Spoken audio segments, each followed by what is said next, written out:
ደቀ መዛሙርት ሰዊት መሓው በዳው እናሓሰዩ ከዓ ይጉስሙ ነበሩ ሽዑቶም እዚ ነታ ሕጂ ዘንበብ ተነበት ቃል ንዓ مساعد خيدة مالت نعت ساعة ترجمة مالت زلا مالتي هذه أغا أب وانجيل لوكاس معرف شديشته أو قطر حاجة جميل وقاله تايبل كنا دم بمعه تسنبت بزروح حالته دك مزامرتو سويت محاو بقداو إن حسيوها يقسمونه ورو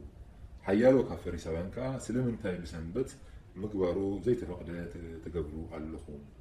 بلو يسوس كا داويت نسو إتون مسؤول زنبرون مستمعيو زببرو نبيت أملاك كم زعاتو أمو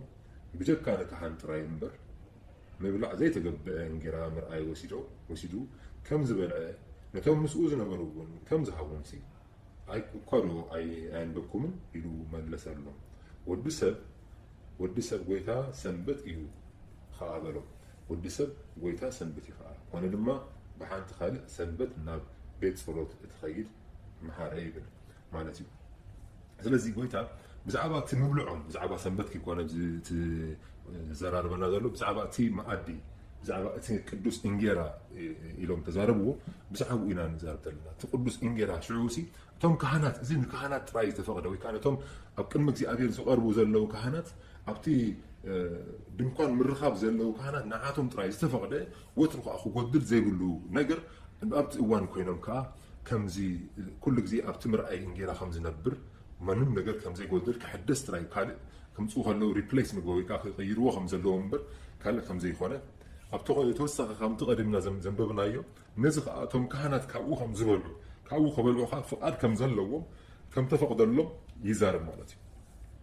أبزي خنري كلنا إذا كهنات وترو أبتي أجر جنود كينهم نزل جرزي الدالون يقربون يرمي يقربوا يدالو تا يقربوا ما عدي خمس قبروا انجراسن زي حبستي يسنكتو مالتهم كل جزء اندات حدثت حبستي ناتي زدلو سفرا يقربوا مالتي ننطي والحنتي نجر كي تقدر كل جزء كلو لو قدامي اذا حبستي حسرت خلتي اذا زي انتايو نتي بእግዚአብሔር زامن حزبي بحسرت خلتي من المثال لازم السر قبل عليو خازر اسرائيل وكا عسرت خلت نجد سلازم نبرو مالتهم جن قبل علو كله جن نأجزيابير حزبي ما أدي ويكا قالوا خمسة يسألوا قالوا كل جزء كم زلوا قالوا كل جزء نعم زخون أبزلوا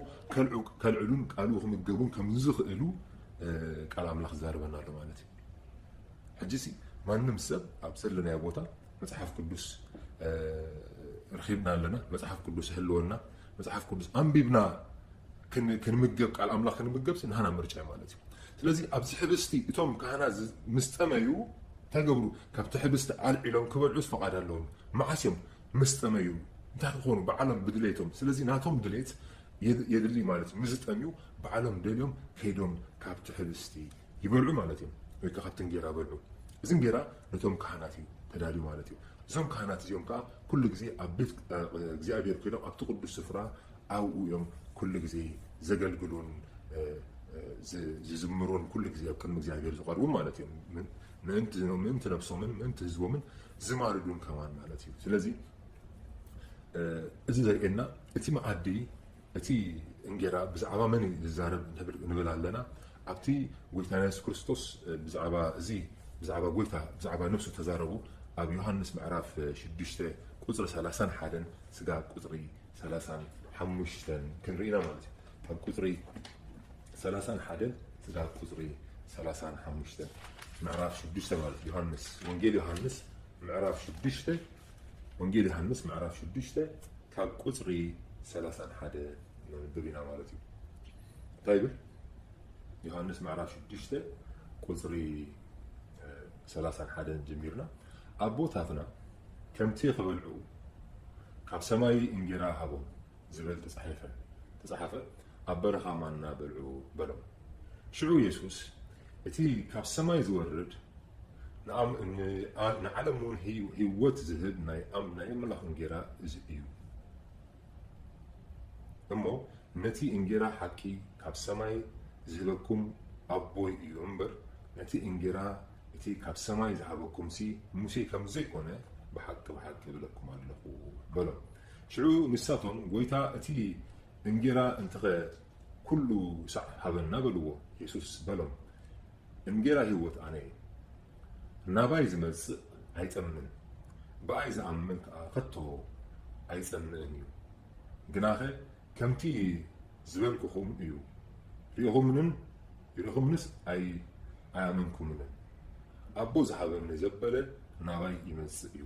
ነቲ ናባይ ዝመጽእ ከዓ ከቶ ንወፃኢ ኣይደልዮን እየ ይብል ኣብዚ ጎይታ ምግቢ መግበና ምስ በልዎ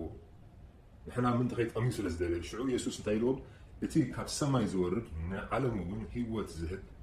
ናይ ኣምላኽ እንጌራ እዩ እሞ ነቲ እንጌራ ሓቂ ካብ ሰማይ ዝሃበኩም ሲ ኣቦ እዩ እምበር ነቲ እንጌራ ዝሃበኩም ሲ ካብ ሰማይ ዝሃበኩም ሲ ሙሴ ኣይኮነን ኢልዎም ብሓቂ ብለኩም ኣለኹ ኢልዎም ሽዑ ግን ኢሎም ቁጥሪ 34 ጎይታይ እቲ እንጌራ እንታይ ኢሎሞ እቲ እንጌራ እቲ ኩሉ ሰዕ ሃበና በልዎ ሽዑ 35 ኢየሱስ በሎም እንጌራ ህይወት መኒ ኣነ ኢልዎም ኢየሱስ እንታይ ኢሉ እንጌራ ህይወት ኣነ ናባይ ዝመጽእ ዘበለ ኣይጸንን ብኣይ ዝኣምን ከዓ ከቶ ኣይጸንዕን እዩ እንታይ ዝረዳእና ዘሎ እዚ ጎይታስ ነዚ እቲ መንፈሳዊ ዝኾነ ናይ ዘለዓለም ማንም ንዓይ ዝደለሲ እንጌራ ህይወት ኣነ እሞ ናባይ ዝመጽእ ከዓ ከቶ ከዓ ኣይጸንዕን ከቶ ከዓ ኣይጠምንን እዩ እዚ ክዛረብ ከሎ ብዛዕባ መኣዲ ምድራዊ ዝኾነ መኣዲ ኮነ ዝዛረብ ዘሎ እዚ ዝዛረብ ዘሎ ሰማያዊ ዝኾነ እዩ ማለት እዩ እቶም ዕብራውያን ኣብቲ ካብኡ ዝነበሩ ተዛረቡ እቶም ጥቑ ዝነበሩ ካልኦት ከይንጠምም እውን ሓበና ዝበልዎ ማለት እዩ ተወሳኺ ናብ ቃል እዚ ክንርኢ ከለና እቲ ምሳሌ ዘርእየና ጎይታና ኢየሱስ ክርስቶስ ኩሉ ግዜ መኣዲ እንታይ ኢሎም ናባይ ዝመጽእ ዘበለሲ ኩሉ ግዜ ኣይጠምን ኢልዎ ማለት እዩ ከምኡ ከዓ ንጎይታ እንድሕር ፀሚእና ንጎይታ ዝፀምአ ዝኾነ ይኹን ንጎይታ ዝሰዓበ ይኹን ዋላ ዘይሰዓበ እንድሕር ፀሚኡ እግዚኣብሔር ከዓ መንገዲ ዝኸፍት ኣምላኽ ስለ ዝኾነ ጎይታና ኢየሱስ ክርስቶስ ከዓ ባዕሉ እሱ ህይወት እንጌራ ስለ ዝኸውን ማለት እዩ ስለዚ ናብ ጎይታ ክንመጽእ እንታይ እዩ እሱ ናይ ህይወት እንጌራ ስለ ዝኾነና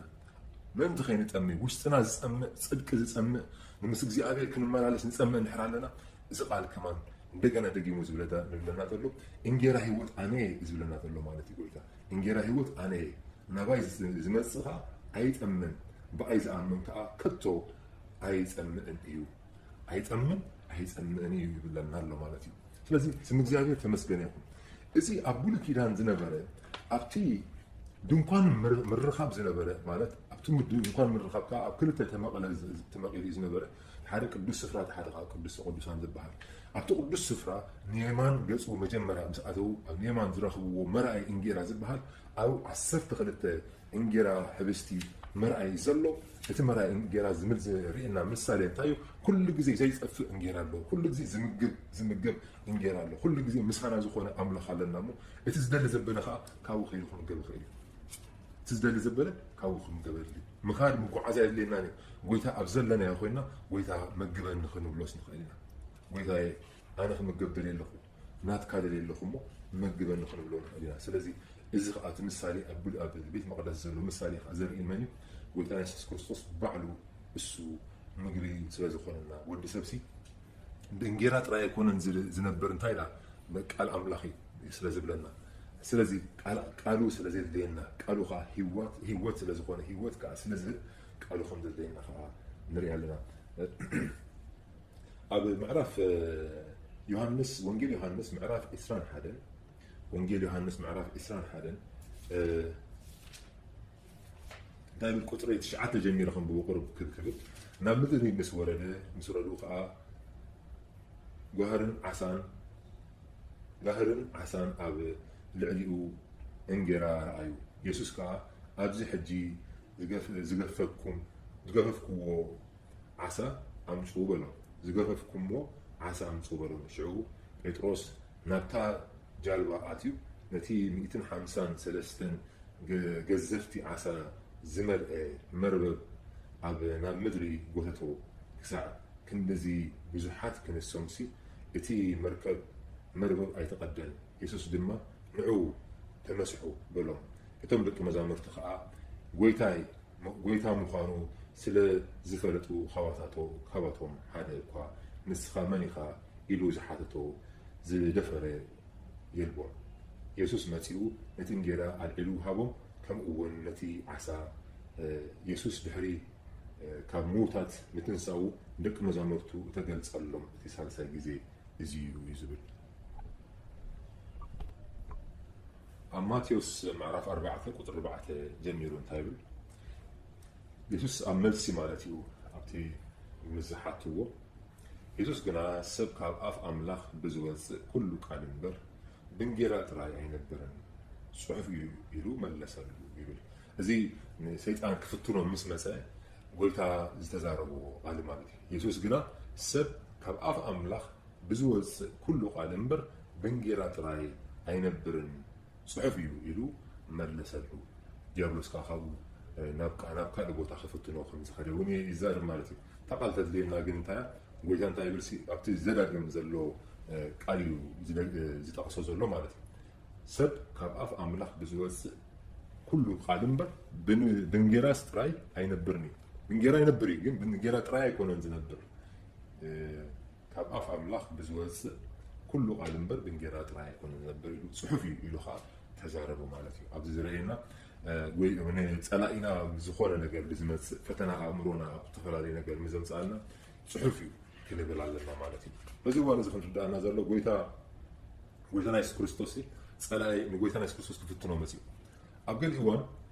ክርስቲያናት ክንስናስ ንምንታይ ንዓይ ፈተና መፅእኒ ንምንታይ ፀላኢስ ብከምዚ ይፍትነኒ ክንብል ኣለና ገሊና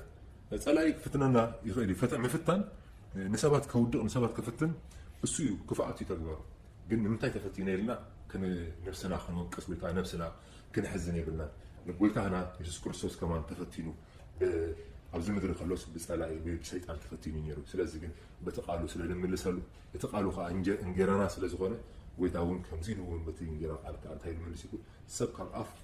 ኣምላኽ ብዝወፅእ ቃል እምበር ብእንጀራ ጥራይ ኣይነብርን እዩ ኢሉ ከዓ ነቲ ጽሑፍ ከዓ ማንነት ጽሑፍ ከዓ ነጊቦ ማለት ተዛሪቡ ማለት እዩ መሊሰሉ ይብል ቃል ኣምላኽ ስለዚ ስም እግዚኣብሔር ተመስገን ይኹን ቃል ኣምላኽ ሓያል ምዃኑ እቲ ፀላኢ ሰይጣን ከዓ ንጎይታ ኢየሱስ ክርስቶስ ብድሕሪኡ እውን ገዲፍዎ ከም ዝኸደ እውን ትርኢ ኢኻ ንምንታይ ፀላኢ እንታይ ዝፀልእ ቃል ኣምላኽ ክትዛረብ ከለኻ እንታይ ዝፀልእ ብቃል ኣምላኽ ነቲ ፈተናታት ብቃል ኣምላኽ ክትምልሰሉ ከለኻ ፀላኢ እዚ ዘይፈቱ ብቃል ኣምላኽ ኢና ንምልስ ንኽእል ማለት ስለዚ በዚ መንፅር ኣብዚ ተወሰኸ እውን ክንሪኦ ከለና ኣብ ዕብራውያን ምዕራፍ 4 ቁፅሪ 12 ብዛዕባ ቃል ኣምላኽ መንነት ክዛረብ ከለዎ ቃል ኣብዚ ፀሓፊ ዕብራውያን እንታይ ይብል ምዕራፍ 4 ቁፅሪ 12 ዕብራውያን ምዕራፍ 4 ቁፅሪ 12 ቃል ኣምላኽ ህያውን መስለጥን እዩ እሞ ካብ ክልተ ዝኣፉ ሰይፊ ዝበልሕ እዩ እንታይ እዚ እቲ ቃል ኣምላኽ እዩ እንታይ ህያውን መስለጥን እዩ ካብ ክልተ ዝኣፉ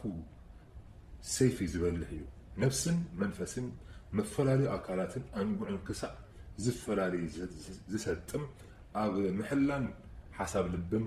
ኣብ ምሕላልን ሓሳብ ልብን ከዓ ዝፈርድ እዩ ይብል ስለዚ ቃል ኣምላኽ እንታይ እዩ ቃል ኣምላኽ ህያውን መስለጥን እዩ ይብል ኣሎ ሃሌሉያ ካብ ክልተ ዝኣፉ ሰይፊ ዝበልሕ እዩ ኣብ ውሽጢ ዝኣቱ ማለት እዩ ውሽጢኻ ኮንቪክት ገብረካ ውሽጢኻ ዝረትዕ ቃል እዩ ማለት እዩ ንሰብ ከዓ ዝሕድስ ቃል እዩ ቃል ኣምላኽ ከዓ ዝፍውስ ቃል እዩ ቃሉ ልኢኹ ፈወሶም ስለ ዝብል ቃል ኣምላኽ እግዚኣብሔር ቃሉ ልኢኹ ዝፈውሶም ኣሎ እስኻ ጥራይ ተዛረብ ይብሉ ማለት እዩ እቲ ናይ ሮማዊ ዝነበረ ወታደር ኣብኡ ከለኻ ጥራይ ተዛረብ ወደይ ከዓ ክፍወስ እዩ ባርያይ ከዓ ክፍወስ እዩ ስለዚ ቃሉ ከዓ ልኢኹ ከዓ ቃሉ ምስ ተዛረበ ከምቲ እምነትካ ይኹነልካ ኢልዎ ማለት እዩ እቲ ባሪኡ ወይ እቲ ቆልዓኻ ትብል እቲ ሰብ ከዓ በቲ እዋን እቲ ኣብ በታ ሰዓት እቲኣ ከዓ ተፈወሰ ንርኢ ማለት እዩ ስለዚ እግዚኣብሔር ሕጂ እውን ብቃሉ ዝፍውስ ኣምላኽ እዩ ኣብ ሂወትና ብተፈላለየ ነገር ዝሞከርናዮን ዝሓለፍናዮን ነገር ኣሎ ንምንታይ ጎይታና ዝፈወሶ ፈውስታት ንርኢና ማለት እዩ ስለዚ ጎይታ ሕጂ እውን ይፍውስ እዩ ጎይታ ዝፍውስ ኣምላኽ ስለ ዝኾነ ኩላህና ኣብቲ ዘለና ኮይንና ጎይታ ወይ ፈውሰኒ ክንብሎ ኣለና ማለት እዩ ፈውስ ዘድልየና ተኮይኑ ልብና ክንፍወስ ዘድልየና ተኮይኑ ከዓ ጎይታ ፈውሰኒ ዝያድኡ ከዓ ካልእ እውን እንታይ ንወስኻ ኣለና ኣብ ቅድሚ እግዚኣብሔር ብንስሓ ኮይንና ጎይታ ክስዕበካ ደልየ ኣለኹ بقالك مهارن نخنبله بقالك مهارن نخنبله نمتى قالوا هيوت سلازهب انجرا سلازخونه انجرا هيوت سلازخونه قالوا بقالوا خنمالالس مالتي ስለዚህ እቶም ዕብራውያን ወይ ከዓ እቶም ካህናት እዚ ነገር እዚ ስጋ አንደይ ተረዲዎም ነይሩ ክንብል خليناس እሳቶም ነቲ ጽላሎት እዮም ነቲ ጽላሎት እዚ ብዛዕባ ጽላሎት ክርስቶስ እዩ ዝዛረብ ዘሎ ማለት እዩ ብሉይ ኪዳን ሲብልና እቲ ብሉይ ኪሲ ነቲ ሓዲ ብዛዕባ ናይ ጎይታ ጽላሎት እዩ ዝዛረብ ማለት እዩ ብዛዕባ ናይ ጎይታ ጽላሎት እዩ ዝዛረብ እቲ ሓቂ ግን ክርስቶስ እዩ ስለዝብለና ዕብራውያን ሲ ቀደም ብነቢያት ተዛረበና ሕጂ ኸ ብክርስቶስ ኢየሱስ ህያው ወዱ ኸ ከም ተዛረበና ኸ ቃል አምላኽ ስለ ዝዛረብ እዚ ምሳሌታት ወይ ከዓ ጽላሎት ናይ ክርስቶስ ኢየሱስ ንርኢ ማለት እዩ ኣብዚ ቤት መቅደስ ክንርኢ ከለና ማለት እዩ ስለዚህ ስም እግዚአብሔር ተመስገነ ይሁን ናብ ብዛዕባ ኣብቲ ድኳን ምርኻብ ኢና ንዘራረብ ዘለና ኣብቲ ድኳን ምርኻብ ኣፀደ ምስኣትኻ ኣብ ኣፀደ ውሽጢ ኣብቲ መሰዊ ኣሎን ኢልና ኣብቲ መሰዊ ድዑል ወይ ከዓ ገንሸል ኣብኡ ይሕርድ ከምኡ ከዓ እቲ ደም ከዓ ከም ዝንፀግ ተወሳኺ እውን ብድሕሪኡ ሕልፍ ኢልካ ከዓ ቅድሚ ድንኳን ምርኻብ ቅድሚ ምፅሓኻ ኣብቲ ኣፀደ ከለኻ ኣብ ሸሓኒ ብኣስራዚ ዝተሰርሐ ሸሓኒ ማይ ዝመልኦ በቲ ማይ ከዓ ኩሎም እቶም ካህናት ክሕፀቡ ከም ዘለዎም ይእዳዎምን እግሮምን ክሕፀቡ ከም ዘለዎም ከዓ ቃል ኣምላኽ ይዛረበና ንምንታይ ምእንቲ ከይሞቱ ይብል ኣብቲ ድንኳን ምርኻብ ምስ ኣተዉ እቲ ድንኳን ምርኻብ ኣብ ክልተ ይመቀል ኢልና ኣለና ኣብኡ ምስ ኣተዉ ከዓ እቲ ቅዱስ ስፍራ መጀመርያ ይርከብ ማለት እዩ ቅዱስ ስፍራ ይርከብ ኣብቲ ቅዱስ ስፍራ ከዓ ኔማን ዝነበረ እቲ መርኣይ እንጌራ ዝበሃል ንዕኡ ብዛዕባ ክንዛረብ ፀኒሕና 12 ዝኸውን መርኣይ እንጌራ ከዓ ከምዚ ስንክት ወይ ከዓ ቅጫ ነገር እዩ እምበር እንጀራ ኣይኮነን ንምንታይ በቲ ቃል ኣምላኽ በቲ እንግሊሽ ክብሎ ከሎ the bread of life ስለ ዝብሎ the prepared bread ስለ ዝብል እዚ ከዓ እንጌራ ከዓ ከም ዘዳሉ ወይ ከዓ ንርኢ ማለት ወይ ከዓ ቅጫ ብሎ ኣነ ሕጂ ኣብነት እንታይ ነቲ ሕብስቲ ስለ ዝብል በቲ ቃሎም እውን ብሕብስቲ ኣብኡ ኣዳልዮም ማለት እዩ ስለዚ ነዚ ምስ ኣዳለው እዚ ሕብስቲ ከዓ 12 ምዃኑ 6 ነንሕድኡ ሳይድ ቱ ሳይድ በዚ 6 ብየማን 6 ብፀጋም 6 ኣብታ ዘላ ሰደቃ ውሽጢ ማለት እዩ ኣብኡ ከም ዝነበረ ርኢና ኣለና ማለት እዩ እዚ ከዓ ምልክት እንታይ እዩ ዘርእየና ጎይታና ኢየሱስ ክርስቶስ እሱ ቃሉ ከም ዝምግበና እሱ ናይ ህይወትና እንጌራ ምዃኑ ከም ዘርእየና ማለት እዩ ኣብ ምርጭኦም እዮም ዝምገቡ መሪፆም እቶም ካህናት ኣብኡ ከይዶም ኣብዚ ዝበልዑን እዋን ወይ ከዓ ክበልዑ ምስ ደልዩ ከይዶም ካብኡ ኣልዒሎም ይበልዑ ካብ ሓድሽ ምስ ሰንከቱ ካብኡ ኣልዒሎም ይበልዑ መን እዮም እቶም ካህናት ማለት እዮም ስለዚ ከምኡ ከዓ ንሕና ከዓ እቶም ክርስቶስ ኢየሱስ ዝኾንና ብደሙ ዓዲጉ ካህናትን መንግስትን ካህናትን ገበሮም ስለ ዝብል ካህናት ዝገብር ጎይታ ስለ ዝኾነ ካህናትን መንግስትን ካህናትን ገበሮም ስለ ዝብለና ካህናት ከዓ ስለ ዝገበረና ብደሙ ስለ ተሓፀብና እቶም ናይ ጎይታ ብደሙ ዝተሓፀቡ ሲ ነዚ ቃል ኣምላኽ ኣልዒልና ቃል ኣምላኽ ኣንቢብና ድዩ እቲ ጎይታ ከምዚ ኮ ቃልካ እብል እዩ ኢልና ክንዝክሮ ኸማን ናህና ድሌቲ ወሳኒ እዩ ማለት እዩ ንምንባቡ ናህና ድሌቲ ወሳኒ ወይ ከዓ ቃሉ ንምዝካሩ ከዓ ናህና ድሌቲ ወሳኒ ማለት ስለዚ እዚ ከዓ ከምቶም ካህናት ኣብቲ ድሌቶም ኣብቲ ዝፀንዕዎ ወይ ከዓ ዝፀንዕዎ እዋን ኣልዒሎም ይበልዑ ነይሮም ማለት እዮም ተወሳኺ እውን ብዛዕባ በቲ ፀጋም ወገን ዘሎ ከዓ ቀንዴል ወርቂ ዝብል ከዓ ብዛዕባ ቀንዴል ወርቂ ከዓ እንታይነቱ ከዓ ክንርኢና ማለት እዩ እዚ ከዓ ኣብዚ ሰዓት ሕጂ እውን ኣብዚ ሰዓት ምዕራፍ 31 ጀሚርና ከነንብቦ ኢና ግን ንግዚኡ ነታ ነገር እቲ እንዳደለናያ ከለና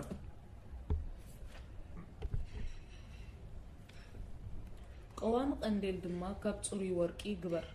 እቲ ቀዋሚ ቀንዴል ምስ እግሩን ዘንጉን ብምቅጥቃጥ ይገበር ጽዋኣቱን ከበብቱን ዕምባባታቱን ምስኡ ብሓደ ይኹን ካብ ጎቦታቱ 6 ጨንፈር ይውፃእ ካብቲ ቀዋሚ ቀንዴል ብሓደ ጎብኡ 3 ጨንፈር ካብቲ ቀዋሚ ቀንዴል ብኻልኣይ ጎብኡ ድማ 3 ጨንፈር ይውፃእ ኣብ ሓደ ጨንፈር ዕምባባ ለውዚ ዝመስል 3 ጽዋእ መምስ ከበብን ዕምባባን ኣብቲ ካልኣይ ጨንፈር ድማ ከምኡ ዕምባባ ለውዚ ዝመስል 3 ጽዋእ መምስ ከበብን ዕምባባን ነቲ ካልኣይ ቀዋሚ ቀንዴል ዝወፅእ 6 ጨንፈር ከምኡ ይግበሮ ኣብቲ ቀዋሚ ቀንዴል ከዓ ዕምባባ ለውዚ ዝመስሉ 4 ጽዋእ መምስ ከበብን ዕምባባን ይግበሮ ኣብ ትሕቲ እቲ ካብኡ ዝወፅእ 2 ጨንፈር ከበብ ድማ ኣብቲ ትሕቲ እቲ ካብኡ ዝወፅእ 2 ጨንፈር ከበብ ድማ ኣብ ትሕቲ እቲ ካብኡ ዝወፅእ 2 ጨንፈር ከበብ እሞነቲ ካብ ቀዋሚ ቀንዴል ዝወፅእ 6 ጨንፈር ከምኡ ይኹን ከበብቱን ጨናፍሩን ምስኡ ብሓደ ይኹን ኩሉ ካብ ጽሩይ ወርቂ ብምቕጥቃጥ ብሓደ እተሰርሐ ይኹን ንኡ ድማ 7 ቀልዒ ቀንዴል ስርሓሉ እቲ ቀልዒ ቀንዴል ከዓ ንቅድሚት ኣቢሉ ከም ዝበርህ ኣብ ልዕሊኡ ይነበር መሳቀዩን መዋህለል ርስሓቱን ከዓ ካብ ጽሩይ ወርቂ ይኹን ንሱ ምስ እዚ ኩሉ ኣቑሑ እዚ ብሓደ ታለንት ጽሩይ ወርቂ ይገበር ከምቲ ኣብቲ ኸረን ተራእየካ ምስልታቱ ክትገብሮ ከዓ ጥምቶ አሜን አሜን ስለዚህ እግዚአብሔር ተመስገን ይሁን ነዚ ነገር እዚ ምስ ወድኡ ሙሴ ነዚ ከም ዝሰርሖ ዘርእየና ነጥብኻ ኣብ ምዕራፍ 27 ቁፅሪ 21 ከም ብባይ ታይብል ንስኻ ድማ ብል እቲ መብራህቲ እቲ መቐመጢ ነቲ ዘይቲ ዝኸውን ትቀንዴል ምስ ተሰርሐ ብድሕሪኡ እዚ ከዓ ዘሎኻ ንዕዘብ ማለት እዩ ምዕራፍ 27 ቁፅሪ 20 ንስኻ ድማ እቲ መብራህትታት ወርትክ ምእንቲ ክበርህሲ ካብ ተጎድአ ኣውሊዕ ንመብራህቲ ዝኸውን ጽሩይ ዘይቲ ከም ጽኡልካ ደቂ እስራኤል ኣዝዞም ንደቂ እስራኤል ኣዝዞም ናይ ዘይቲ ምእንቲ ነቲ መንደዲ ክኸውን ኣብቲ ድንኳን ምርኻብ ብወፃኢ እቲ ኣብ ቅድሚ ምስክር ዘሎ መጋረጃ ኣሮንን ደቁን ካብ ምሸት ክሳዕ ጊሓት ኣብ ቅድሚ እግዚአብሔር የዳልውዎ ይብል ካብ ምሸት ጊሓት ኣብ ቅድሚ እግዚአብሔር የዳልውዎ ኣብ ደቂ እስራኤል ከዓ ንውሉድ ወለዶኦም ሕጊ ዘለዓለም ይኹን ይብል ኣብ ሕጊ እስራኤል ከዓ ኣብ ደቂ እስራኤል ከዓ ካብ ንውሉድ ወለዶኦም ከዓ ሕጊ ዘለዓለም ይኹን ይብል ማለት እዩ ስለዚ እዚ ቀንዴል እዚ በቲ ንየማን ዘሎ እዚ ቀንዴል እዚ ኩሉ ግዜ ከም ዘብርህ ከም ዝነበረ ኩሉ ግዜ ከዓ ከብርህ ከም ዘለዎ እውን እንዳፅረይዎ ኩሉ ከም ዝኸዱ እውን ይሕድስዎ ነቲ ዘይቲ ከዓ ከም ዝሕድስዎ ከይጎድል እውን ከም ዝሕድስዎ የርእየና ማለት እዩ እዚ በዚ ብርሃን እዚ ተለዓለ እዩ ኣብቲ ቅዱስ ስፍራ ካልእ ብርሃን ኣይነበረን ኣብቲ ድኳን ምርኻብ ዘሎ ንየማን ሕጂ ኣብዚ ነዚ ንፀጋሚ ዘሎ ንየማን እቲ መርኣይ እንጌራ ኣሎ ማለት እዩ ሰደቃ ናይ መርኣይ እንጌራ ኣሎ ንፀጋም ከዓ እዚ ቆዋሚ ቀንዴል ወርቂ ከዓ ኣሎ ማለት እዩ ኣብዚ ቆዋሚ ቀንዴል ውሽጢ ከዓ ዘይቲ ኣሎ ኣብቲ ዘይቲ ከዓ ከምኡውን ዝነድድ ዘይቲ ኩሉ ግዜ ዝነድድ ይኸውን ማለት እዩ ቆዋሚ ቀንዴል ተኽ ዝበለ ኮይኑ ንየማኑ 3 ንፀጋሙ ከዓ 3 ከዓ ከም ሽምዓ ዝመስል ምልክት ዘለዎ ፍዮሪ ዘለዎ ከምዚ ዕምባባ ዝመስል ከምኡ ገይሩ ዝሕዞ ቆፅሊ ዝመስል እቲ ብወርቂ ተለበጠ ከም ዝኸውን ዝተሰርሐ ከም ዝኸውን ከዓ ይነግረና እዚ ከዓ ዘረድኣና እንታይ እዩ እቲ ቆዋሚ ቀንዴል ብርሃን ኣብቲ ኣገልግሎት ንዘለዉ ነቶም ካህናት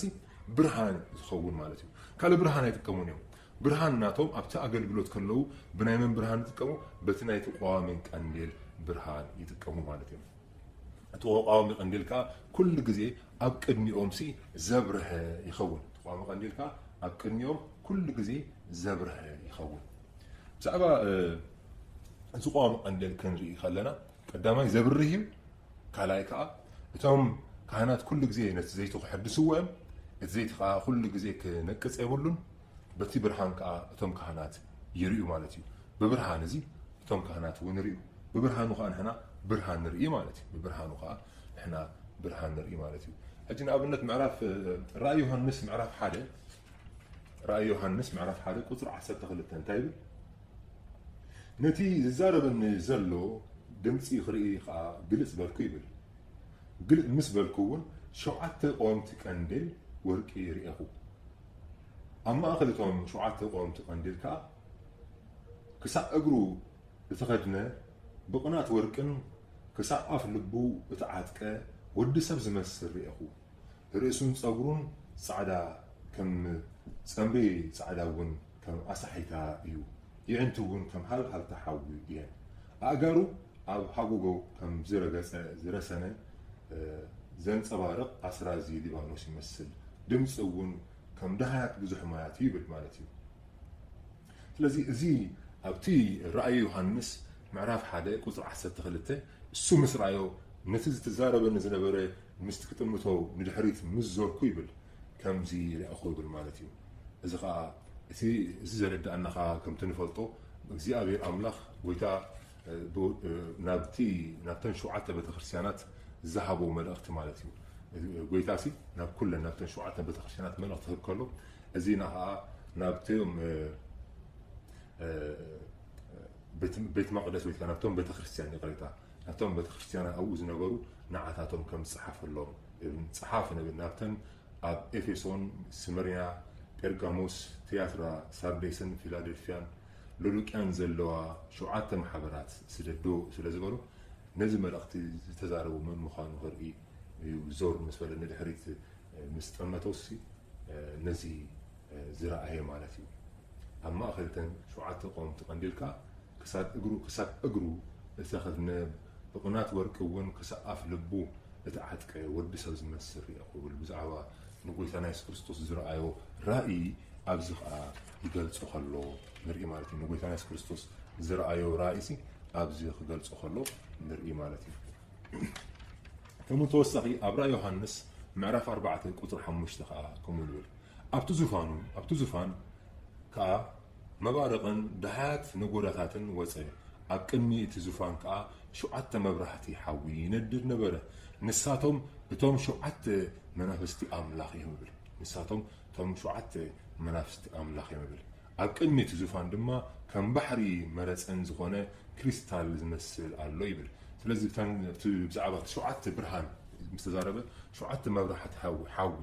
ይነድድ ነበረ ይብል ንሳቶም እቶም 7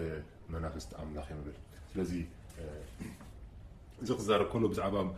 እዚ ንሕና ንእግዚኣብሔር እቶም ካህናት ከገልግልዎ ከለው ብብርሃኖም ከይኮኑ ብፍልጠቶም ከይኮኑ ናቶም ምንጪ ይኮነን እቲ ምንጪ ዝኾነ ብናይ ጎይታና ኢየሱስ ክርስቶስ ብናይ እግዚኣብሔር ብናቱ ሓይሊ ማለት እዩ ስለዚ ክነገልግል ከለና ብፀግኡ እቶም ንእግዚኣብሔር ብክርስቶስ ኢየሱስ ዝኾንና ናይ ክህንነት መሰል ዝሃበና ክርስቶስ ኢየሱስ ብደሙ ስለዝዓደገና እዩ ቃል ኣምላኽ ከምኡ ስለዝብል ስለዚ ንሕና ማንም ሰብሲ ካብ ቃል ኣምላኽ ንላዕሊ ክኸውን የብሉን ስለዚ እቲ ቃል ኣምላኽ እንታይ ይብል ኢልና ክንዕዘብ ኣለና ማለት እዩ ቃል ኣምላኽ እንታይ ይብል ኣሎ ክንብል ኣለና ማለት እዩ ብኡ ከዓ ንርዳእ ማለት እዩ ብሉይ ኪዳን ነቲ ሓድሽ ኪዳን እዩ ዝገልጾ ስለዚ ጎይታ እንታይ ይብል ካህናት ስለዝገበረና እቶም ካህናት ዝኾንና ከዓ በቲ ነገልግሎ ከዓ ብናና ዓቕሚ ከይኮነ ብናይ እግዚኣብሔር ዓቕሚ እዩ ኣይ ብሓይልን ኣይ ብክእለትን ስለዝብል ቃል ኣምላኽ ኣይ ብሓይልን ኣይ ብክእለትን ብመንፈሰይ ደኣ እምበር ስለዝብል እግዚኣብሔር ክነገልግሎ ከማንሲ ብመንፈሱ ከሎ በትናቱ ትእዛዝ ማለት እዩ በትናቱ ቃሉ መንፈሱ ኢና ነገልግል ማለት እዩ ከምኡውን መንፈስ ቅዱስ ምሳና ስለዘሎ ስጋዕ መወዳእታሲ ምሳኹም ኣለኹ ኣይ ክገድፈኩም ነይ ስለዝበለና ምሳና ከዓ መንፈስ ቅዱስ ከም ዘሎ እግዚአብሔር መንፈስ ቅዱስ ምሳና ከም ዘሎ ክንኣምን ኣለና ማለት እዩ ክንኣምን ኣለና ማለት እዩ እዚ ብዘይ እዚ ንሕና ናይ ተስፋ ሰባት ኢና ብተስፋ ናይ ጎይታና ኢየሱስ ክርስቶስ ንስዕብ ተስፋ ናይ ጎይታና ኢየሱስ ክርስቶስ ንኽተል ስለዝኾንና ብተስፋ ንፅበዮ ከዓ ኣምላኽ ኣለና ጎይታ ኣለና እሱ ከዓ ዘዳልወልና ከዓ ስለዘሎ ከዓ ኣብዛ ምድሪ እዚኣ ወይ ከዓ ካብዛ ምድሪ ምስ ንፍለይ ማለት እዩ ጎይታ ዘዳልወልና ከዓ ናብኡ ከዓ ምስኡ ከዓ ንፅምበር ማለት እዩ ስለዚ እቲ ነገልግሎ ግን ከም ካህናት ዝኾነ ኩሉ ብደሙ ዝተዓደግና ንእግዚኣብሔር ኣምላኽና በቲ ዝሃበና ህያባት ንኾም ኢና ኩሉ ካብኡ እዩ ኩሉ ከዓ ብኡ ኩሉ ከዓ ንዕኡ ኢና ንገብሮ ማለት እዩ እዚ ከዓ ንኽብርና ክኸውን የብሉን እዚ ከዓ ኩሉ ከዓ ንኽብሪ እግዚኣብሔር እዩ ዝኸውን ማለት እዩ ንኽብሪ እግዚኣብሔር እዩ ዝኸውን ማለት ስለዚ ስም እግዚኣብሔር ተመስገነ ይኹን ነዚ ዝመስል እግዚኣብሔር ኣምላኽ ከምዚ ኢሉ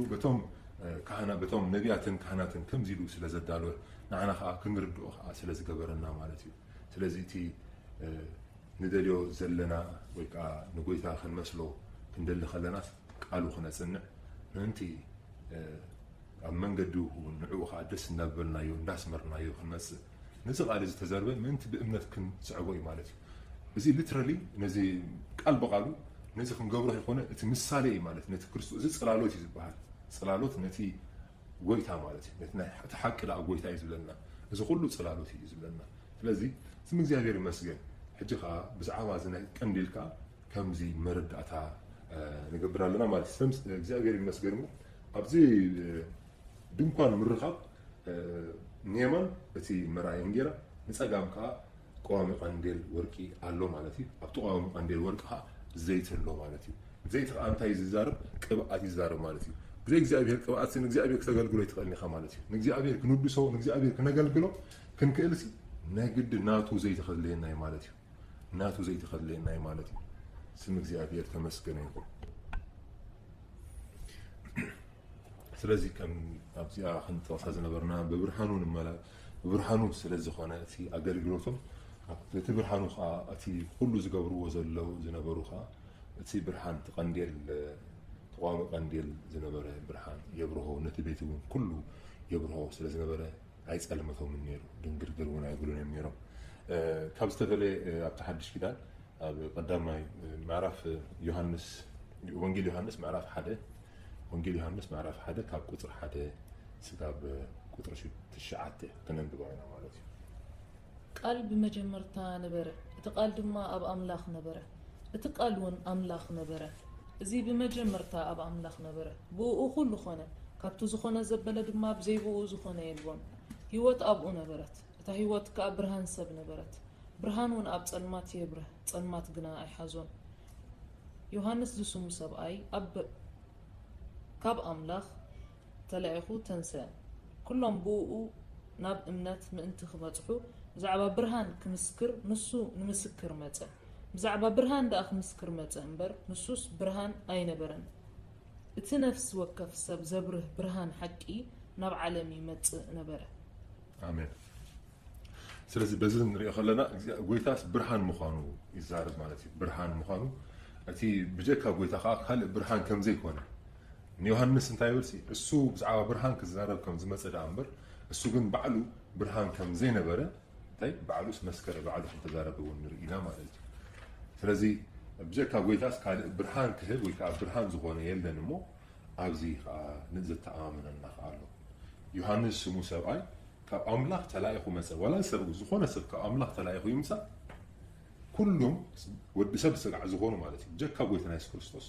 ኩሎም ይብል ኩሎም ብኡ ናብ እምነት ምእንቲ ክበጽሑ ብዛዕባ ብርሃን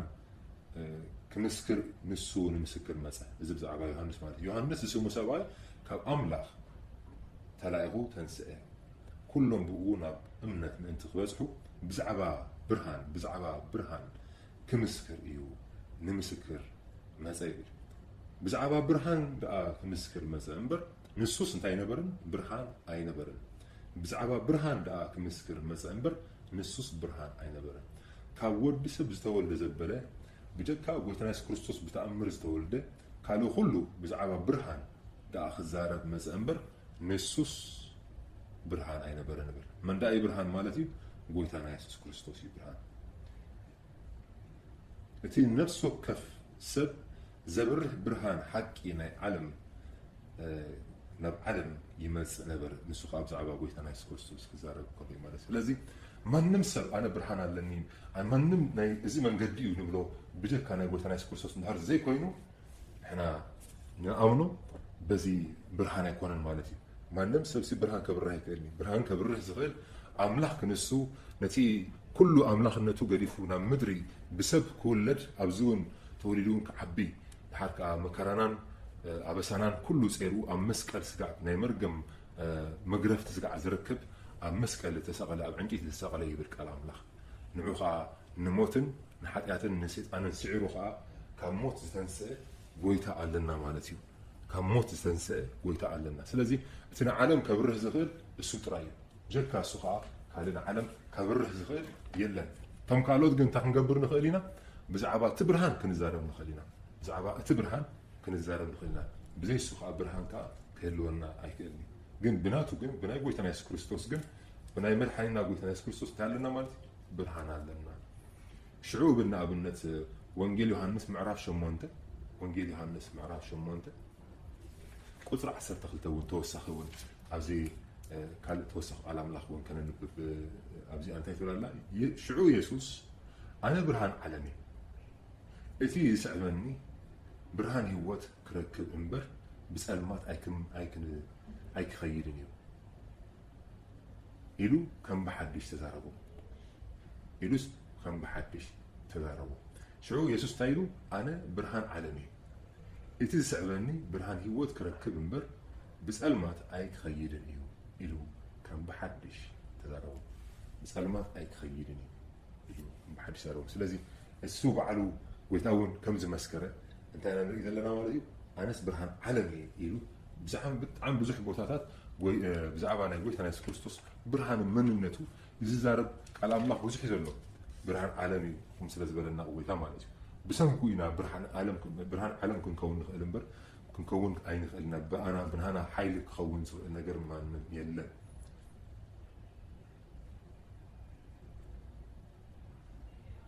سمك زيادة تمسجنا يكون سلزي بزعبا تناي برهان كري كلنا السي برهان ولا نتوم كهناتهم السي برهان بزعبا برهان كزارو نزغون نعتومن برهان زغونم نتأجلجلوتهم من برهان زغونه ولا خجلجلون برهان كخونه لهم زخالة ناي قويتها كقويتها زمن هي مخانو زين صوار ويدري مالتي ولا توم نجلجلون توم نقال أملاك كنا نبكر مهرن زمن تسوون أتي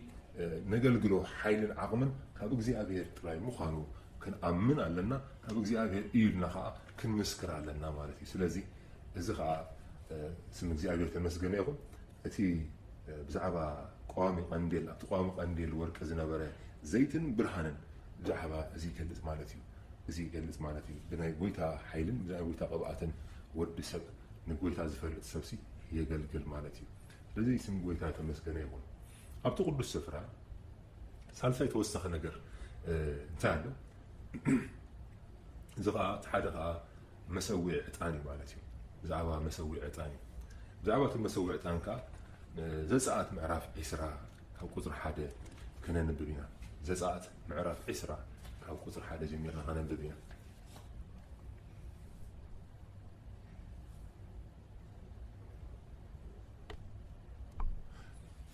تخبري ليه زساعات معراف 13 ديله زساعات معراف 3 أو قطر حدا لذي خبا جميلنا خنسمعنا مو أبقى الأملاخ مصحف قدوس حزناون مصحف قدوس كندلو ويكاتو مصحف كاخن تقصل مصحف ورقة مصحف دحاكن ببخا سنايو እጣን እተዓጥነሉ መስውኢ ኸኣ ግበር ካብ እንጨት ስጢም ግበሮ ምንውሑ ሓደ እመት ምግፍሑ ኸኣ ሓደ እመት 4 ማዕዝኑ ማዕረ ምብራኹ ድማ 2 እመት ይኹን ኣቕርንቱ ኸኣ ምስቲ ብሓደ እተገብረ ይኹን ላዕላዩን ጎቦታቱን ብዙርኡ ኣቕርንቱን ድማ ብጽሩይ ወርቂ ይለብጦ ካብ ወርቂ ኸኣ ኣኽሊል ኣዝረሉ 2 ቀለቤት ወርቂ ጌርካ ድማ ብ2 ጎብኡ ኣብ ትሕቲ እቲ ኣኽሊል ግበሮ ብኡ ክጽወርሲ እቲ መሰለታት ኣብኡ ክኣቱ ኣብ 2 ወገኑ ግበሮ እቲ መሰላታት ድማ ካብ ዕንጨት ስጢም ግበሮ ብወርቂ ኸኣ ለብጦ ነቲ ኣብ ቅድሚ ታቦት ምስክር ዘሎ መጋረጃ ኣብ ቅድሚኡ ነቲ ኣነ ኣብኡ ምሳኻ ዝራኸበሉ ኣብ ልዕሊ ምስክር ዘሎ መኽደን መተዓረቒ ኣብ ቅድሚኡ ግበሮ ኣብኡ ኣሮን ጥዑም ዝጨንኡ ዕጣን ይዕጠን ንግሆ ቀንዴል ክዳሉ ከሎ ዕጣን ይዕጠን ኣጋምሸት ድማ ኣሮን ቀንዴል ከብርህ ከሎ ናይ ወርቂ ዕጣን ንውሉድ ወለዶኹም ኣብ ቅድሚ እግዚአብሔር ይዕጠን ጋሻ ዕጣን ኾነ زحرر مسوات خونه وي مسوات بالعي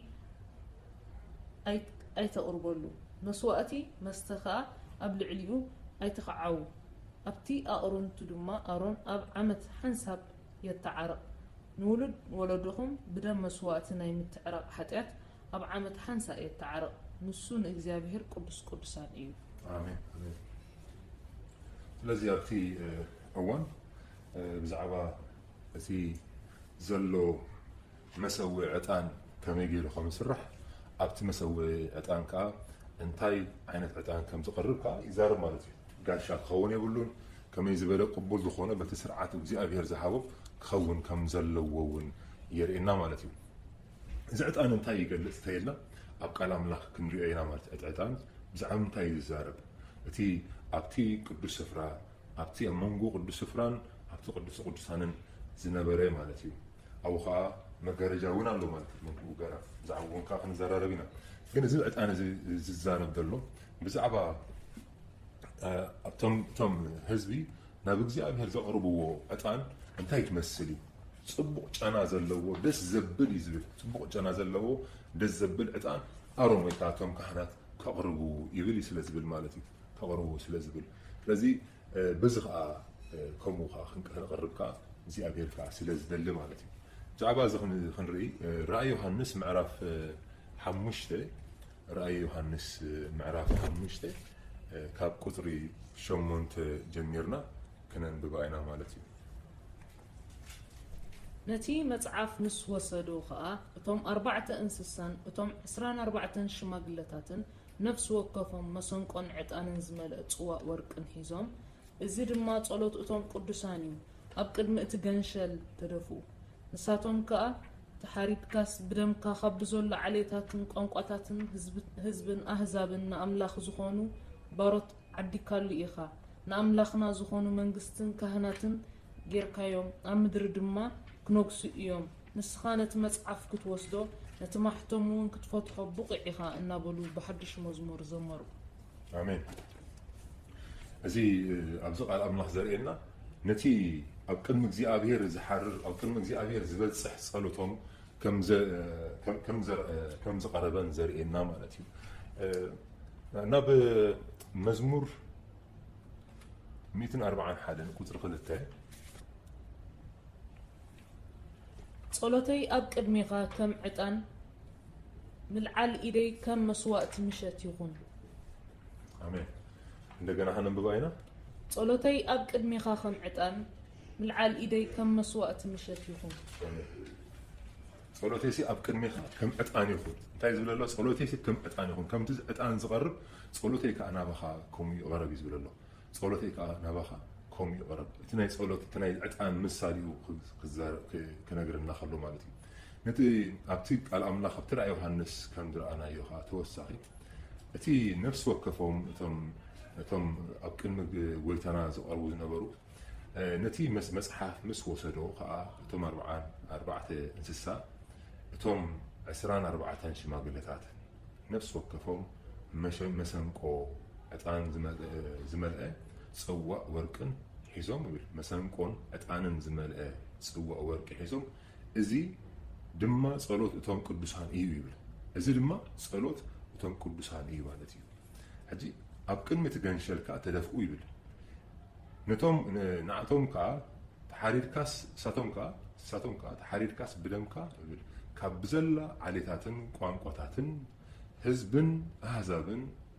ንኣምላኽ ዝኾኑ ሰባት ዓዲካሉ ኢኻ ንኣምላኽና ዝኾኑ መንግስትን ካህናትን ንኣምላኽና ዝኾኑ መንግስትን ካህናትን ጌርካዮም ኣብ ምድሪ ድማ ክነግሱ እዮም እሞ ንስኻ እቲ መጽሓፍ ክትወስዶ ነቲ ማሕተም እውን ክትፈትሖ ብቑዕ ኢኻ እናበሉ ሓድሽ መዝሙር ዘመሩ ይብል ስለዚ ኣብዚ ክልተ ነጥብ ኣሎ ሓደ ጎይታ ከምቲ ዝረኣናዮ ኣብቲ ብደሙ ማለት እዩ እሱ ጎይታና ኣብ ታሕተዋይ ማለት እዩ ካብ ቁጥሪ 8 ጀሚርና ታሕተዋይ ክንሪኦ ከለና እዚ ድማ ጸሎት እቶም ቅዱሳን ምዃኑ ንሪኦ ማለት እዩ እቲ ዝቐርብ ዝነበረ ጸሎት ቅዱሳን ምዃኑ ንሪኦ ካልእ ከዓ ኣብ ቅድሚ እቲ ገንሸል ተደፍኡ ይብል ኣብ ቅድሚ እቲ ገንሸል ተደፊኦም ከዓ ንስኻ ተሓሪድካስ ብደምካ እንታይ ጌርካ ኣለኻ ማለት እዩ ብደምካ ካብ ብዘሎ ዓሌታትን ቋንቋታትን ህዝብታትን ኣህዛብን ንኣምላኽ ዝኾኑ ሰባት ዓዲካሉ ኢኻ ካብይ ዘሎ ካብ ኩሉ ዓሌታት ቋንቋታት ህዝብታት ኣህዛብን ንኣምላኽ ዝኾኑ ሰባት ዓዲካሉ ኢኻ ንኣምላኽና ዝኾኑ መንግስትን ካህናትን ጌርካዮም ይብል ኣሎ ስለዚ ጎይታ እዩ ዝገብር ካህናትን መንግስትን ኣብኡ ኣብቲ ናይ ሰማያዊ መንግስቲ ክዛረብ ከሎ ስለ ዝኾነ በዚ እንታይ ካልእኻ ንሪኦ ንነጥብ ኣሎ ንሳቶም ይብል ንሳቶም ተሓሪድካስ ብደምካስ ካብ ኩሎም ዓሌታት ሕጂ ዓሌታት ቋንቋታት ህዝብታት እግዚኣብሔር ከማንሲ ካብ ኩሉ ዓሌታት ካብ ኩሉ ቋንቋታት ህዝብታትን ኣህዛብን ዝፈላለዩ ኣምላኽ ኣይኮነን ማለት እዩ ስለዚ ናይ ኣምላኽ መንገዲ ንሕደሊና በዚ ኣብኡ ከለኹ ክዛረቦ ዝደሊ ዓሌታት ክንሓስብ የብልናን ቋንቋታት ህዝብታት ኣህዛብን ክንርኢ የብልናን ማለት እዩ ብኸምኡ ከይፈላለና እግዚኣብሔር ካብ ነፍሲ ወከፉ ከማ ንብል እግዚኣብሔር ሲ ሌላን ጉሌላን ከም ዘይገብር ኣነ ዝፈለጥኩ ይብል ከምቲ ጴጥሮስ ዘጋጠሞ ምስ ረኣየ ማለት እዩ ስለዚ ከዓ ንሕና ከዓ ክንሪኦም ከለና ዓሌታትን ቋንቋታትን ህዝብታትን ኣህዛብን ከይፈለና እግዚኣብሔር ናብቲ ዝበለና ክነገልግል ድዩ ንእግዚኣብሔር ናብቲ ዝበለና ክንቀርብ ድዩ ብስራሕ ድዩ ብኩሉ ከዓ ልዕሊ ኩሉ ከዓ ንፉዓት ኮይንና በቃ ደረደ ይብሉ ብምሉእ ልቢ ንእግዚኣብሔር ንሰባት ከመን ከም ንእግዚኣብሔር ንከም ነገልግል ከም ዘለና ከማን ክንዓይን ንእግዚኣብሔር ከዓ ናብቲ ዕዮ ክሰደና ከሎ ብምሉእ ልብና ክንገብርን ከም ዘለና ክንፍፅም ከም ዘለና ዘርዳእና ማለት እዩ ተወሳኺ ከዓ እንታይ እዩ ኣብዚ ጎይታይ ዝዓደግ ማለት እዩ ጎይታይ ብደሙ ዝዓደገና ስለዚ ተወሳኺ ኣብዚ ንብሎ እንታይ እዩ ጎይታ ብደሙ ስለ ዝዓደገና ንሕና ብደሙ ስለ ተዓደግና ብንጹህ ኮይና ንእግዚአብሔር እንዳሰማዓናዮ እንዳተኣዘዝናዮ ክንዓብን ብኡ ክንመላለስን ነቲ ትእዛዙ ክንፍፅምን እግዚአብሔር ክነኽብሮስ በዚ እግዚአብሔር ቃሉ ከዓ ይዛረበና ኣሎ ማለት እዩ ቃሉ ከዓ በዚ ከዓ የዘኻኽረና ማለት እዩ ካህናት ካብ ኮንካስ ከምቶም ናይ እዚ ካህናት ክብል ከሎ ነቶም ናይ ኣይሁዳዊ ክህንነት ክዛረብ ከሎ ንምንታይ እዚ ራእይ ዮሃንስ ዝፀሓፈስ ኣብ መበል ሱሳታት ድሕሪ ጎይታና ኢየሱስ ክርስቶስ ምስ ተወልደ እዩ ገሊኡ 65 ብሎ 63 68 ይበሃል ግን ኣብ ሱሳታት እዩ ዮሃንስ ሃዋርያ ዮሃንስ ነዚ ራእይ ዝረአየ እዚ ራእይ እውን ዝፀሓፈ ማለት እዩ ስለዚ ኣብዚ ዘመን እዚ እቶም ካህናት ብዛዕባ ነዚ ከረድኦ ከሎ በቲ ናይ ብሉይ ኪዳን መረዳእታ እዩ ዘሪኦ ዝነበረ ብደም ከዓዲግካሲ ካህናት ስለ ዝገበርካዮም ብደም ከዓዲግካስ መንግስቲ ስለ ዝገበርካዮም እዩ ዝብል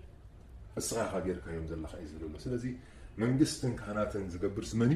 ጎይታና ኢየሱስ ክርስቶስ እዩ ማለት እዩ መንግስትን ካህናትን ዝገብር ጎይታና ኢየሱስ ክርስቶስ እቲ መንግስቲ ከዓ ሰማያዊ ዝኾነ ናይ ጎይታና ኢየሱስ ክርስቶስ መንግስቲ ናይ ኣቦይ መንግስቲ ናተይ መንግስቲ ወይ ከዓ ማይ the kingdom of God ንብል ማለት እዩ ናይቲ ናይ ኣምላኽ መንግስቲ ኣምላኽ ክንብል ከለና ማለት እዩ ስለዚ ከዓ ተወሳኺ ብዛዕባ እቲ ዕጣን እንታይ ይብል ጸሎተይሲ ይብል ኣብ ቅድሚኻስ ከም ዕጣን ስናበኻ ይዕረግ ጸሎተይሲ ከም ዕጣን ናበኻ ይዕረግ ስለዚ ኣብ ማቴዎስ ምዕራፍ 20 ምዕራፍ 2 ማቴዎስ ምዕራፍ 2 ቁፅሪ 11 እቶም ጎይታና ኢየሱስ ክርስቶስ ምስ ተወልደ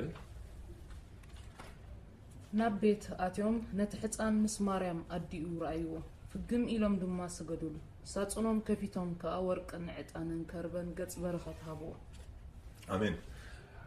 እቶም ሰባት ናብ ከም ዝተወልደ ነቲ ኮኸብ ስዒቦም ዝመፁ እሞ ጎይታና ኢየሱስ ክርስቶስ ዝተወልደሉ ቦታ ኣብ ምስ በፅሑ ከዓ ናብ ጎይታ መፅኦም ከዓ ንማርያም ንኣደ ጎይታና ኢየሱስ ክርስቶስ ምስ ዮሃንስ ምስ ዮሴፍ ይቕረታ ኣብኡ ምስ ረኸብዎም እንታይ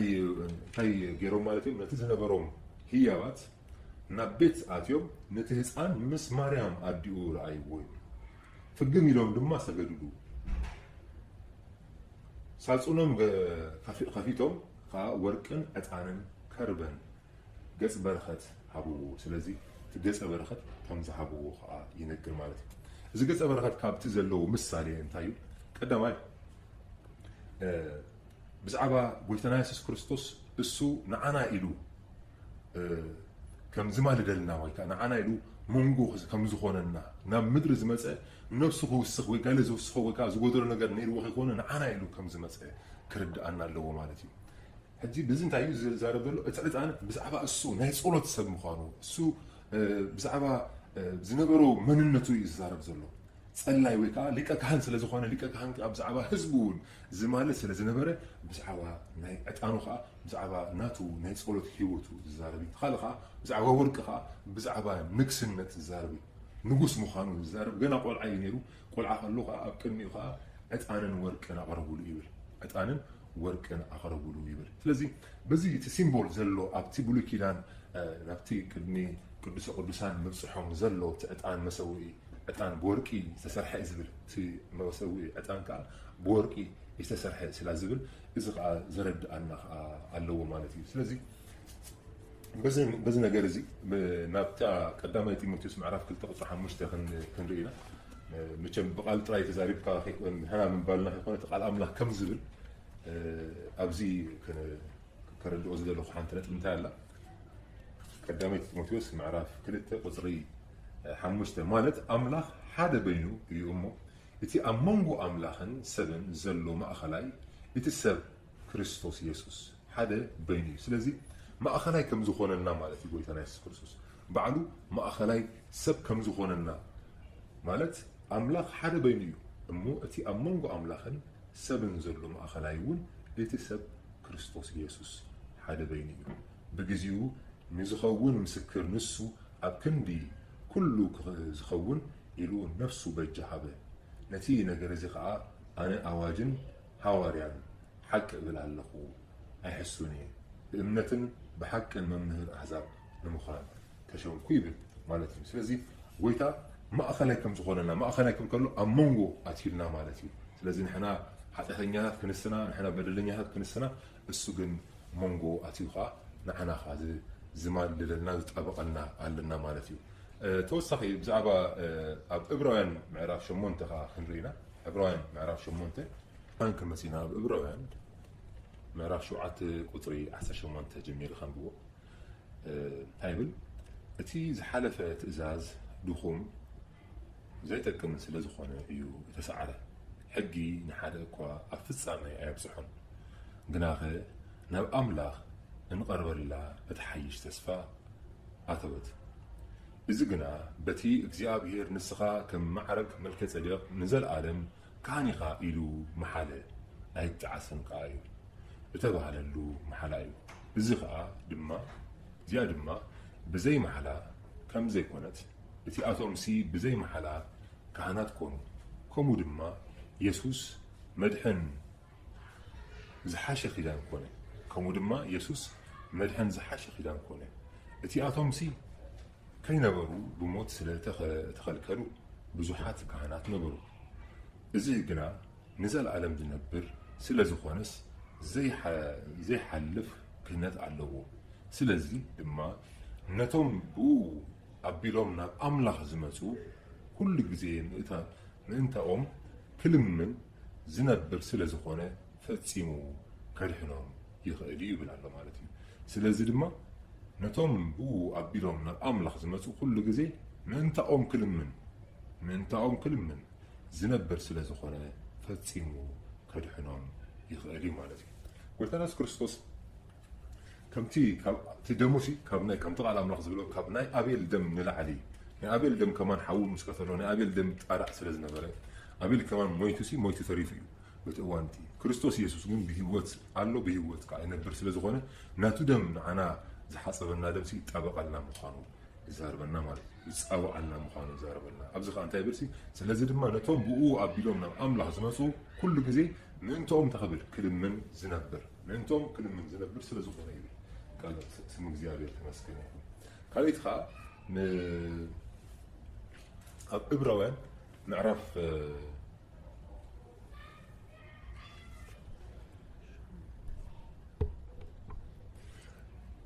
إبراهيم شمونته شديشته جميل نحن ببعنا هجقنا نسو مأكلاي التحيش تصفى التسرته زبلت كيدان ون كم زخونه كسع كندزي زبلت أقول بلو ترخبه آمين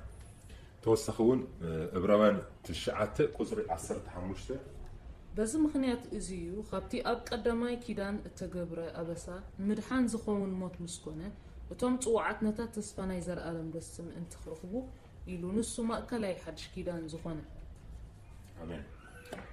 كم خا معرف إبراهيم معرف شمونته إبراهيم معرف شمونته هم قطري إسرائيل بيشتم سوري رومي معرف شمونته الغريقة رومي معرف شمونته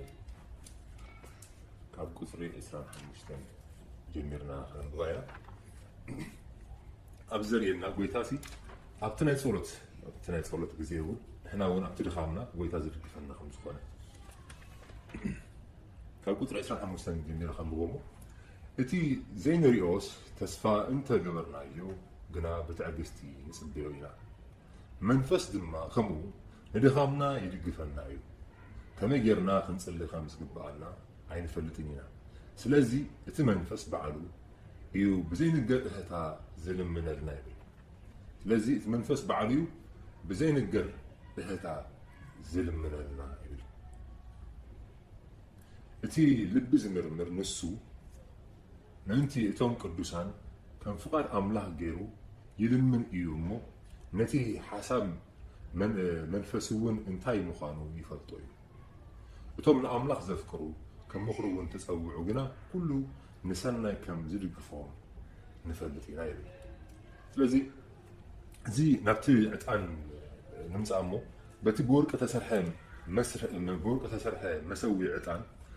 أوشتو عتان نيرو بتعتان كا يككخ نيرو مالتيو تعتان كا صبق أنا كخون كم تعنت سمعنا يو زنبنا يو أو رينا لنا مالتي إذا أنك نبغي أبير كل جزء كعرقن نبغي أبير كقربن جزء أبير أملاخ اللي مالتي صلوتنا حوات صلوتنا يكون بشان كم أنك نبغي أبير كم تقرب نريو مالتي توسخون صلوتي يصير كم نبغى يبصح سلزبل كم أنسي نبغى صلوتي مزمور 204 حدا قدر لنا خمس زنبنا يا مالتي أجرا أبزين أبدو بوتاز نريو زلنا بسعبا مسوي رينا لنا مالتي مسوي أما خلي زنبرة مالتي نبتي دمكان مرخاب عندنا خدامو أبتي دمكان مرخاب مسأته تدمكان مرخاب أب كل تزت مغلي قدوس سفرة تحرقها قدوسان سفرة أبتي قدوس سفرة قدامي نيمان مرأي إنجرا على مالتي بس راز تسرحل أو حبستي ويكا إنجرا 5 نبرة 10 خلت إنجرا شديش تبت حدا أبتا صدقة 5 نبرة بالمسألة مكا قوام قنديل ورقي 5 نبرة كم مكا قوام قنديل ورقي حدا تخذ باله خويني بيمانو سلسته مسألة مكا سلسته